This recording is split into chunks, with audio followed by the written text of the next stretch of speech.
rafetlu ñëw bi fii monsieur Diawara ñëw te fi ODCAV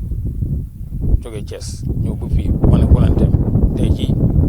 am na ay engagement yi mu defoon mu bàyyi ko rien que rek pour ñëw fekk lii nag mooy lan la mooy ñaari ASC ñoo waroon football la veille amoon benn PV bu génn ñu xëy suba teel ñu xamal ñu ne ñu lii de daane nañu muru stade ba mu doon lu ñu metti lool monsieur le maire ànd ak équipe am gannaaw ba ko président zone bi yéegee muy monsieur Adama Ndiaye mu doon wax léegi en même temps conseiller moom itam ñu jàppale monsieur le maire la ñu donc bu mu yéegee loolu ñun ñëpp ñu àndandoo ñëw fii def constat bi ñuy def mooy gis nañu ne effectivement pan mur bi sur une longueur de plus de 30 mètres daanu na bois yële nga gis ne il paraît que sax dañ ko daaneeloon yooyu yëpp mu doon ay yàqu-yàqu yoo xam ne maire da koo constaté bi nga maire constaté d'abord li mu njëkk a xalaat mooy souci sécurité mooy la sécurité moo nekk ci kanamu lépp la sécurité est au-dessus de tout kon mënuñu tenir ay match de football ci kaw loo xam ne lii amul sécurité mu waxtaan ak équipe bi jël décision ne man damay jël benn arrêté pour suspendre travaux yi comment dirais-je les navétanes les compétitions mu suspendre ko bu mu ko suspendre comme ni ma ko waxee sànq toogul rek croiser les bras parce que lii ku ko gis semaine passée la en moins d'une semaine nga gis promptitude bi monsieur le maire àndal ba tey jii mu jël un entrepreneur mu nekk di ko liggéey vraiment foofu itam dinañ saluer entrepreneur bi di ko gërëm bu baax a baax parce que mënoon naa ñëw naan monsieur le maire bu ma ko nee lii dama bëgg nga réparer ba ko toog hésité wul monsieur le maire joxu ko dërëm moo jël ay engagement am pour ñëw def lii après mu jàkkaarloo monsieur le maire parce que dafa gis urgence bi nga xam ne bii monsieur le maire moom la àndal mooy jël na arrêté ñi ñaa ngi coow lu tax ñu arrêté ko mais du ñu jël arrêté rek toog dañuy jël arrêté def dara nee naa leen ci njëlbeen bu fekkoon ne da ne léegi day dekkee sa xaalis rek mun naa def 15-20 jours xam ngeen administration nu muy demee mun naa def sax 1 mois mun na fa jógee sax nawetaan ya yem fa donc mu ne nag lii li koy régler mooy réparer bu ñu réparer ba pare stade bi comme man maa ko jébbaloon waa ODCAV via nu mu tëddee la zone man réparer bu ma réparer ba pare bu ma jëlee arrêté suspendre ko te waa ODCAV ànd ceeg moom bu ñu paree aussi ma delluwaat leen ko loolu tax monsieur le maire ne comme que dama jël arrêté du ma toog rek di croiser les bras bu ma jëlee arrêté damay def li ñu naan fast track moom la def lii mooy fast track def na ko rapidement je pense que entrepreneur bi nee na bu ci yàlla àndee incha allah dimanche dinañ livrer bu ñu ko livrer dimanche comme ni ma ko waxee ci sànq ñu jël ko delluwaat ko loxo ñi nga xam ne ñi ñoom ñoo seq football bi ñu seq nawetaan bi fii pour que compétition yi mën a continuer. waaw plainte xam nga lu nekk rek da nga koy bàyyi ñi nga xam ne ñoo ko moom nee naa gendarmerie ñëw nañ fi def constat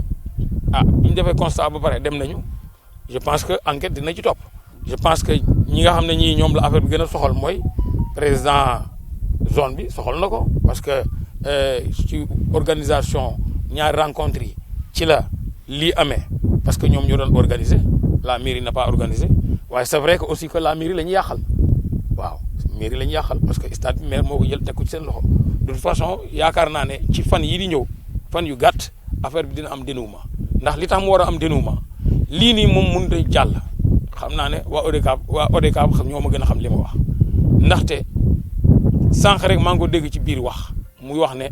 au niveau de Pout suspendre nañu nawetaan donc li nga xam ne fair play bi ñu bëggoon vraiment ci activité nawetaan yi jeunesse bi ñu ngi koy forcer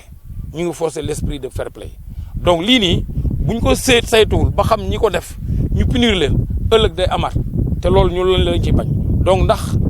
dina am plainte kooku moom dafa naan sax wax bu yàqu la parce que lii moom foo ñu saytu ko topp ko ba xam ne ñi nga xam ne ñi ñoo ko def ñu subir à la hauteur de leur forfait ba nga xam ne bu ëllëgee lii kenn dootu ko xalaat ci ko def au niveau waxuma la sax ci commune bi mais au niveau zone bi sax ba nga dëkk parce que lii dafa ñaaw ñu defaral lu mel nii nii di toog di xaar investissement bi ñu ci war a tegaat mooy grille de protection ñu ñuy delluwaat gannaaw lii lu ñu ñaawlu la ñaaw na trop. gannaaw bu ñu nuyu monsieur le maire nuyu collaborateur yi bu nekkal monsieur Diop chargé de la communication nuyu Mamadou Ndiaye Dodo nga xam ne moo yore commission jeunesse sport ànd ci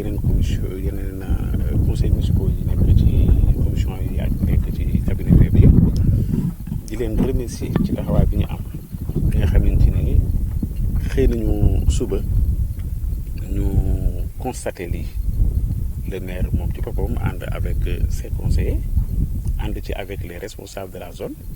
ànd ci ak waa gendarmerie ñëw fii ci stade bi pour constater li nga xamante ni moom lañ fi yàq donc gendarmerie ci boppam ñëw na def constat bi te ñun xam nañu fii ci réew mi yàlla may na leen benn xarañte boo xamante ni chaque fois bu ñu duggee ba commencé seen enquête yàlla dina leen ci may dina leen ci suturaal ba ñi nga xamante ni ñoo dafa yu mel nii ñu mën leen teg loxo te yaakaar nañu à ce niveau même bu amuloon plainte mairie sax ñooñu danañ leen traduire devant la justice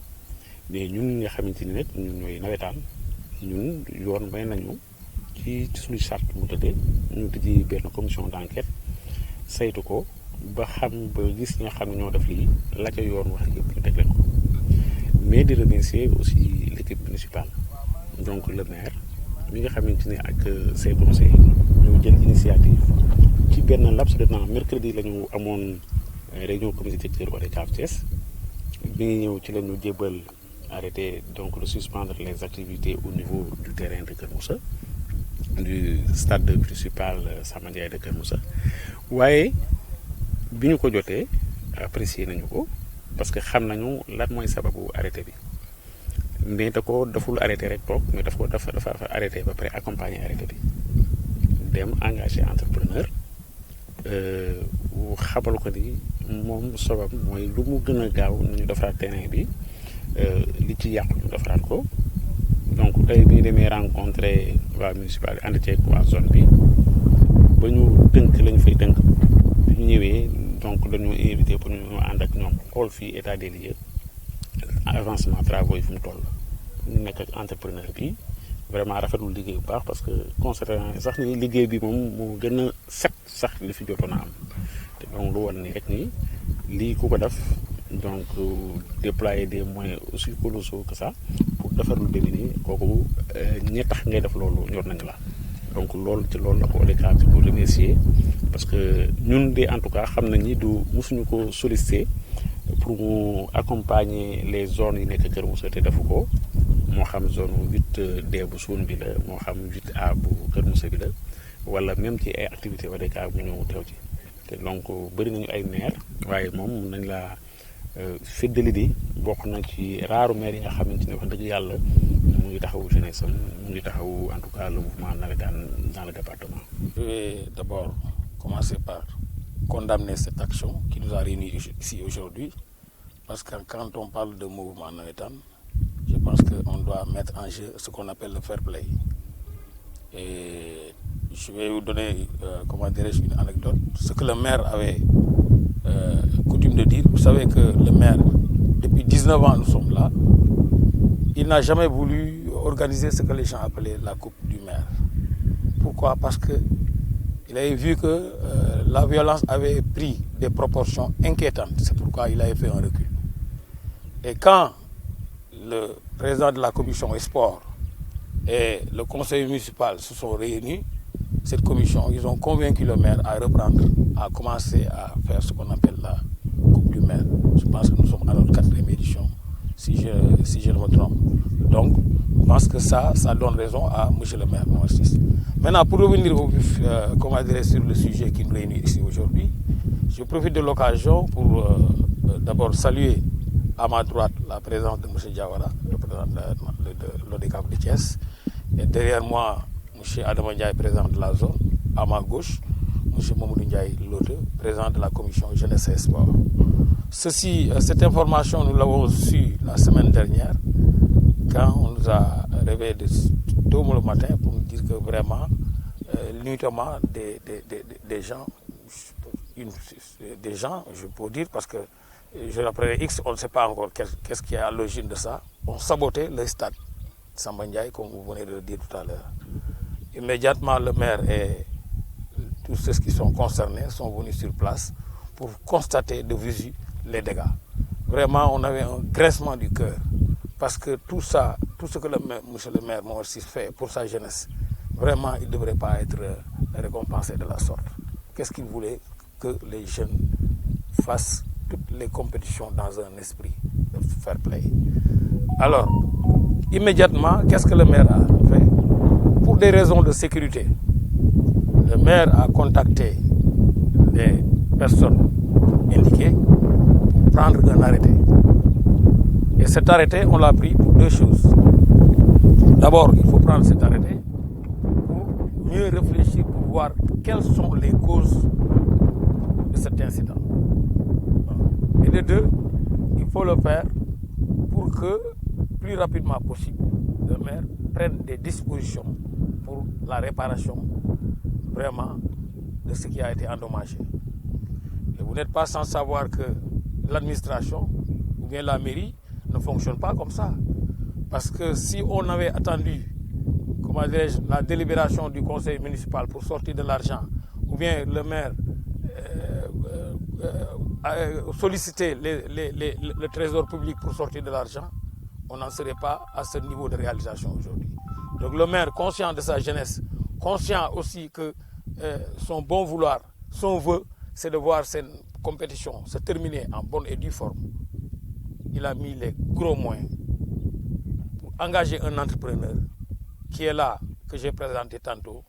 qui a pris l'engagement de nous fournir, de nous livrer les travaux au plus tard le dimanche, c'est-à-dire après-demain, pour permettre aux Navétanes, pour permettre au président de la zone de continuer ses activités pour qu'on arrive vraiment à bonne échéance. Le coût financier des travaux? Bon, le coût financier des travaux, on attend d'abord l'entrepreneur. Vous savez, le monsieur le maire, dans le souci, je vous dis, il a fait dans la précipitation. Ça, c'est en moins d'une semaine. Il a engagé, pour vous dire la volonté du maire, il a engagé l'entrepreneur, lui dit, quel que soit le prix, réparez pour moi. Après, on va s'expliquer. Voilà la volonté de l'homme qui est là pour sa jeunesse, c'est monsieur le maire, monsieur Momar Cissé. Ça aurait été beaucoup d'autres, ils ont dit, il faut attendre le conseil municipal. Il faut attendre que je fasse un décaissement au niveau du trésor. Mais le maire a engagé l'entrepreneur pour lui dire que quelle que soit la facturation, il faut réparer le plus rapidement possible parce que le président de la zone lui a dit que nous avons un délai très court. Et pour répondre aux aspirations de sa jeunesse, c'est pourquoi il a mis les gros moyens. Mais vous n'avez pas porté plainte contre X? Bon, ça, vous savez, il y a des gens qui sont habilités à le faire. Le stade, c'est le stade municipal de la mairie de Kermoussa, mais c'est le président de la zone qui organise, qui a organisé, qui a vu les ASC qui devraient, comment dirais-je, qui ont compéti. Alors, on ne sait pas, parce que c'est à la sortie d'un PV, de rencontre de football, que ceci a eu. On ne sait pas si c'est les plaignants ou non, mais en tout cas,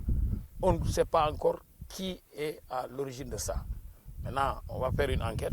La gendarmerie est venue faire un constat. Je pense que le moment venu, les personnes concernées feront le nécessaire pour que la lumière soit faite et pour que de pareils cas ne se reproduisent plus